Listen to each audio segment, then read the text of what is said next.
It's Saturday, and welcome to another episode of PO Cubed, your chronological guide to Nintendo's handheld consoles.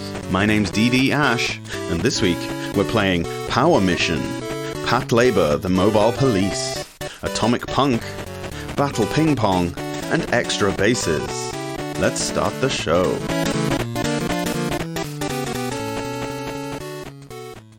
Some people will go to great lengths to return an abused or an out-of-warranty piece of merchandise.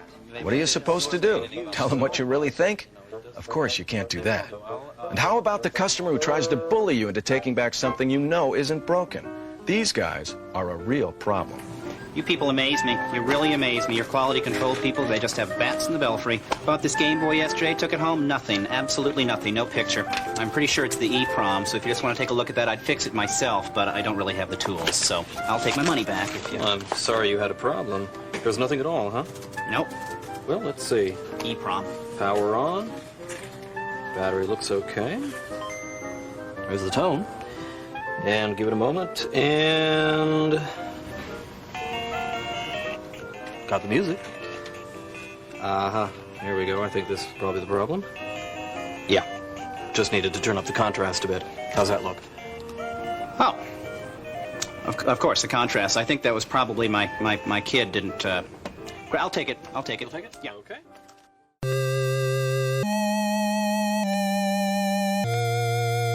Power Mission DMG-XC, developed by Graphic Research and published by VAP in Japan and NT Vic in North America. Thrilling war simulation game. Not my words, but the blurb on the rear of the box. Power Mission is a title with one of the paltriest reservoirs of information that I've come across up to this point. I'm not saying I've Googled this entire book, but I always try to have some background information to hand before starting to review any game. But hey, I like a good strategy game, and it's not exactly a popular genre on the Game Boy, so I'll do my best. By any other name, Power Mission is a battleship game, let's be honest. The year is 1999, and the country of Jagoda has just attacked your homeland. That's not cool and can't be stood for. As the commanding officer of your nation's naval forces, you need to destroy the enemy fleet. You choose from 5 different fleets, each with its own configuration of battleships, submarines, aircraft, and so on.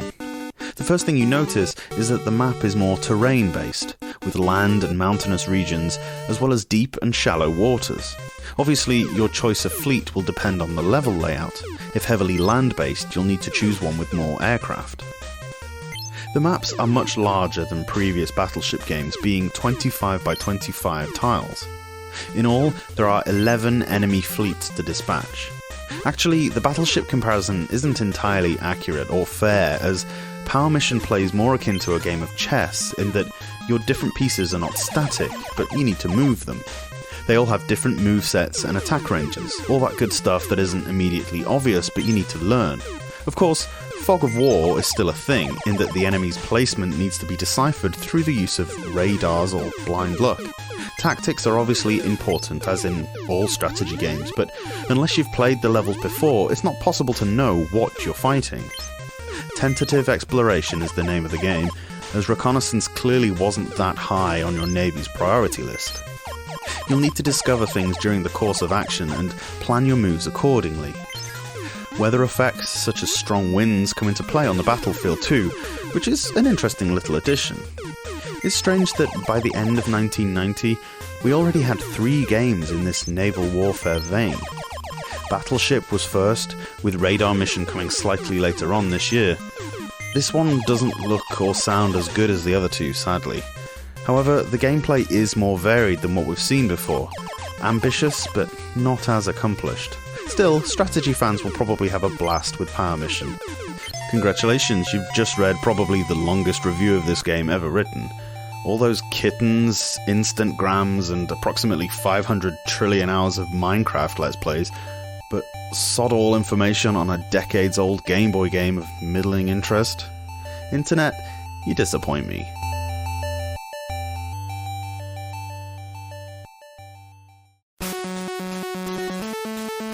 Patlabor, the Mobile Police, DMG-MOJ, developed and published by Yutaka. Oh no, not Yutaka.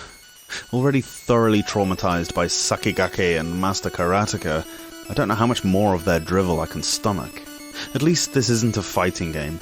I must declare, however, I'm getting a little tired of games that are tie-ins to manga or anime.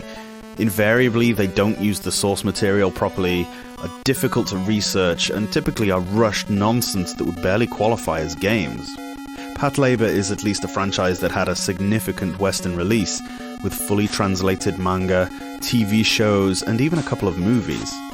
The portmanteau of the words patrol and labour, the show features mechs that are not only used for police work, but also everyday tasks. The Tokyo police force uses a fleet of these Patlabors instead of patrol cars to combat crime, and in fact the storyline arcs tend to revolve around this particular fleet, and the officers in command of them. The series' influence was widespread, with even Guillermo del Toro citing it as inspiration for his film Pacific Rim. As someone who is by no means a fan of this sort of thing, appreciating it from an artistic and storytelling standpoint, but not ever keen to fully invest a ton of time into it, even I am struck by how goddamn cool the Patlabor series of books and films seems to be. It's almost like a highbrow-ish Transformers, without any of the inherent childish cringe associated with that. Still, it goes without saying that few of these qualities were transposed onto the Game Boy game.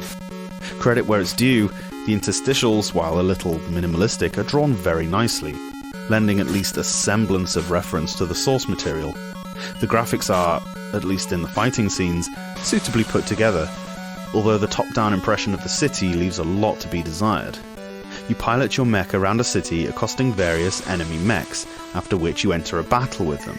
There is, as anticipated, very little to do here. You really just select various commands until the other one dies, and then move on. There are a certain number of enemies per stage, and all stages are basically the same. Truth be told, I'm struggling to find a lot of pertinent information to even share with you, dear reader.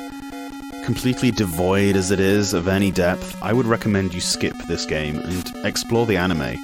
The films are definitely enjoyable even for a non-manga fan.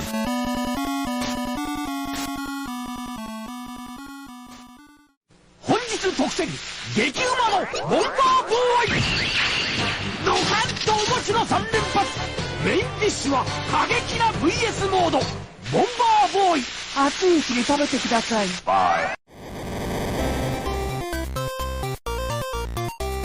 Atomic Punk DMG-HB, developed and published by Hudson Soft.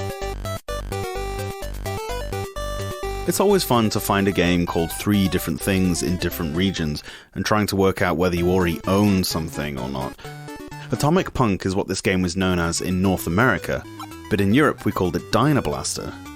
You might have guessed at my mild annoyance that I bought both, not realising they were the same game. Thankfully, I'm not quite as obsessive over Japanese titles, as there it was called Bomber Boy. All 3 titles aside, however, this is actually the first Game Boy game related to the renowned Bomberman franchise. Why the title changes, I've no idea. Bomber Boy makes the most sense out of the 3, because here you're actually playing as Bomberman's son. I didn't know he had a bomber lady in his life, but there you go. Each stage features a grid with various enemies toddling about in it. These usually have set movement patterns. The goal is to plant bombs in such a way that these enemies get caught in the blast radius and are killed until they're all gone. This is basically a typical Bomberman game, but one with a bit of a twist. There's a kind of RPG element added to the game, not in the same way that Bomberman Quest would later give us on the Game Boy Color, but one where you have the opportunity to go to the panel shop in between stages. When you enter a particular stage, you can take with you up to 10 of these panels that provide extra aids to beating the layout. More panels are unlocked as you complete stages, and these are all level specific, meaning that the order in which you bomb through the levels has a bearing on how you can play. The levels are largely laid out in a gridiron fashion, with certain paths being blocked off by obstacles. You can usually destroy these with bombs and get more points at the end of a stage if you do so. Once all the enemies are dead, you actually need to find the exit, which is hidden under one of these obstructions, so it's always worth laying a bomb as you're walking past them. Be aware that it's not just the enemies that are vulnerable to your bombs, you can end up killing yourself too. The bombs explode a specific distance away from the blast point in the 4 cardinal directions, unless there's a block in the way. Starting the main game gives you a decent initial idea as to what's going on. You have 7 stages with various amounts of sub-stages within it, until you can go on to the final stage. Move west from your home city to Hevel, the easiest level. This has 5 levels within it. You start off with 200 seconds and need to kill 2 enemies only. But as you move further through the rounds, the enemies get more populous and the time gets shorter. Beat this stage, however, and you unlock a speed up, which heightens your movement. Each city has a different reward, each of which has its own merits, so in a kind of Mega Man fashion you can get to know what you win from each place and plan your preferred route. Certain levels have their own quirks about them. There are cities in which the wind keeps changing, pushing you around. Some places have stronger blocks that take more than one blast. There are caves in one place that teleport you around. The final level has insta-death flames. Atomic Punk is an interesting take on the Bomberman franchise so far, I'm sure you'll agree. The panels are another addition that make this game rather special. These are collectibles that drop as you play. Some are unlocked from the start of the game and can be purchased from the shop straight away. Others have to be unlocked as you beat stages. These can revive you during a level, allow more bombs to be placed or give a larger blast radius, allow you to move quicker, or allow remote detonation of bombs. Some, like the Revive, disappear after use, but others, like the stat upgrades, are just things that you can place in your inventory once you've unlocked them, and, as long as you're carrying them, will always apply. There are several others as well, but I'll leave them for you to discover. As if that wasn't enough game for your money, there's also a Game B, which is basically a Game Boy port of the classic NES version. It's pretty faithful too. I never play it because the main game is so interesting, but it's there. There's a multiplayer game as well, but you need 2 copies of the game and a link cable. So, as is so often the case on my solo journey through the Game Boy library, I've never tried it. The appeal is with the main game. A refreshing take on a classic series.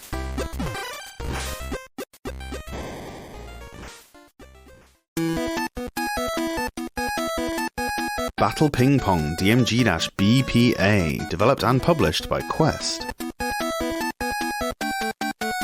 Well versed as I am with the noble art of table tennis, I confess to never having played a video game based on the sports club pastime.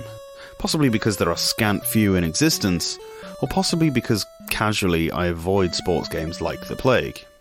Throw the ball in the air to serve with A and hit B to connect with the ball at the right time. You don't need to follow the ping-pong rules where you serve across the diagonal, just hitting your side then the opponent's side is enough. All other functionality is operated by B plus a direction. B and left or right will angle your shot slightly that way, not by much admittedly, and holding down with B will play a conservative lob shot, good if the game is getting a little too quick and you just want to make a safe return. Up will do a kind of spin shot, where the ball will dramatically alter its trajectory after it hits the table once. As the AI gets progressively more difficult, these shots become more frequent against you, and the trick is, if you're up against one, do not attempt to play one back. It almost never works, with the ball going straight into the net. You don't need to move your bat, it'll automatically move for you, but if the ball is not in close proximity, you can switch between forehand and backhand by using the directional buttons. You can play in a tournament or in a versus mode against 8 competitors from different countries. Each game is first to 11 points, and the match is best of 3 games. Tournament mode takes you through countries in order from Poland to China. Beating the lot of them lets you play against the Grand Champion, a panda, in a surprise twist that definitely no one saw coming. After each victory, you get a 4-digit password, so don't feel like you have to plough through them all in one sitting. Entering 1199 on the password screen gives you access to a rudimentary stopwatch, the reason for which I have no idea, but it's there. The graphics are pretty effective, you're just a bat yourself, but the opponents are varied in design with praiseworthy animation throughout. Everything is very clear, including a kind of motion blur trail following your ball. This helps to not only pinpoint the ball, but also its direction and speed, a simple design choice that goes a long way to improving the experience. The hit detection matches up with what's on screen, so you can't blame your losses on cheap game design. Commendable is the gameplay, sure, it's simple but totally functional, and that was definitely not always the case with sports games. Perhaps the fact you don't actually have to move your bat might seem strange, and I wonder how much this choice was influenced by the desire instead to have more control over your shot selection. The controls are straightforward, but allow you to develop plenty of skill, and the difficulty curve in tournament mode is absolutely perfect. The AI have different levels of aggression too. The character representing China basically smashes every shot, which if you've ever seen them at the Olympics you know how accurate that is, meaning you're going to have to be super defensive and hold your nerve until an opening appears. If you want to beat the bear at the end, you're going to have to be very good indeed.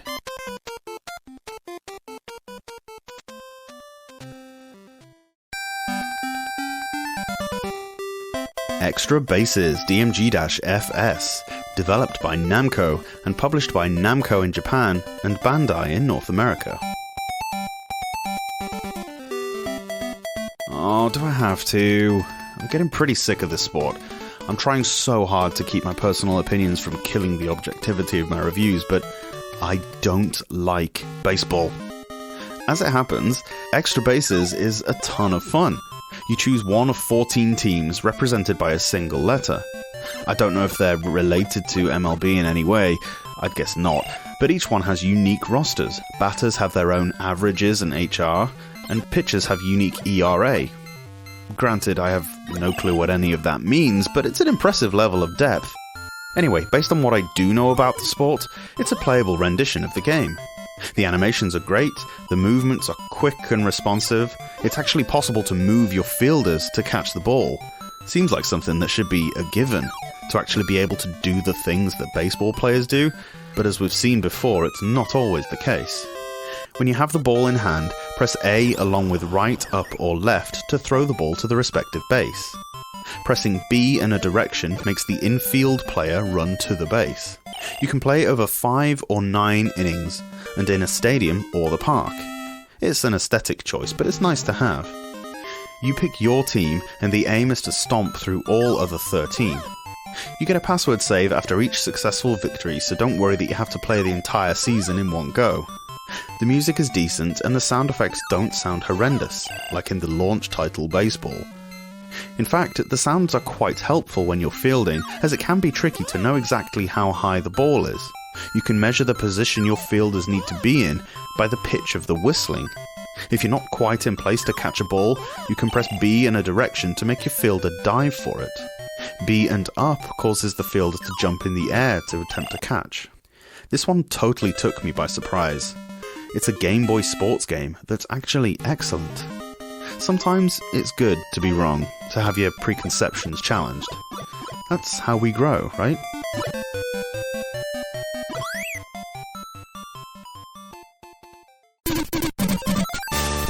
Thanks for listening to the Portable Power Podcast.